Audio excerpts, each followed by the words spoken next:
અનુભવ છે ધર્મેન્દ્રસિંહ ચૌહાણ એમને પોતાનું એક સ્ટાર્ટઅપ કર્યું છે અને રિસેન્ટલી એક સ્ટેજ પર પહોંચાડ્યું છે કે જે આપણે જનરલી પોતાના બિઝનેસ માટે વિચારતા હોય તો મારો બિઝનેસ હું સ્ટાર્ટ કરું તો 3 વર્ષમાં 5 વર્ષમાં કે બિઝનેસ એક મિશનના રૂપમાં લેતા હોય છે ને અને મિશન હોય ત્યાં ગોલ્સ હોય એને એક ડેડલાઇન હોય કે 1 વર્ષમાં મારે અહીંયા પહોંચવું છે 2 વર્ષમાં અહીંયા પહોંચવું તો આપણને ધર્મેન્દ્રસિંહ ચૌહાણ બાબુ પોતાના સ્ટાર્ટઅપ જર્ની વિશે કહેશે.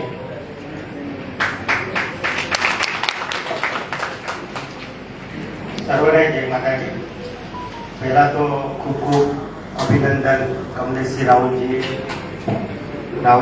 નિખિલસિંહ રાહુલજી અને નિરલસિંહ રાહુલ સાહેબને કે જે આજે આ ફર્સ્ટ ટાઈમ આપણા મતલબ બરોડામાં સ્ટાર્ટ કર્યું બિઝનેસ માટે.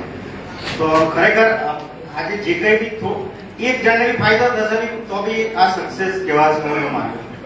અને સાહેબે બી સારું માર્ગદર્શન આપ્યું.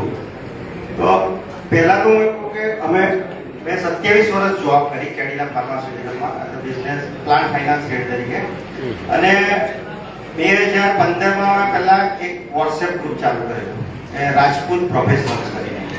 તો એમાં અત્યારે મારી પાસે લગભગ 700 મેમ્બર્સ છે. એમાં હું પોતે એડમિન છું. એમાં આપણા ગુજરાતમાં અને ભરૂચ જિલ્લા, બરોડા, સુરત, તો એમાં જે કંઈ બી રાજપૂત ભાઈઓ આપણા સારી સારી પોસ્ટ પર છે એ બધા જ છે.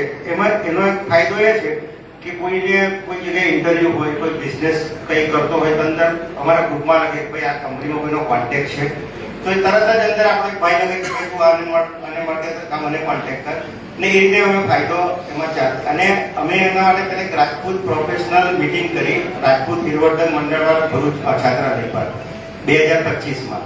ત્યાર પછી બધાએ કીધું કે આપણે કોન્ફરન્સ કરીએ. તો 2026માં મેં સહકાર ભવન સ્ટેચ્યુ ઓફ યુનિટી પર અમે કોન્ફરન્સ કરી અને સારો લગભગ 120 માણસો આવેલા 2 દિવસની સેટરડે અને સન્ડે કરી. ત્યારે બી ઘણો બધો એક્સચેન્જ થયું જોબ અને જોબમાંથી બિઝનેસમાં કેવી રીતે કન્વર્ટ કરવું. એટલે હવે અમારો આ જ એક પર્પઝ છે કે બિઝનેસમાં પહેલા હું જ્યારે 92માં જોબમાં લાગ્યો ત્યારે હું શોધું કે આપણા વાળા કેટલા છે આ કંપનીમાં ભાઈ. આપણને એવું થાય ત્યારે બહુ જ ઓછા લોકો જોબ કરતા હતા. અત્યારે જોબમાં પણ ઘણા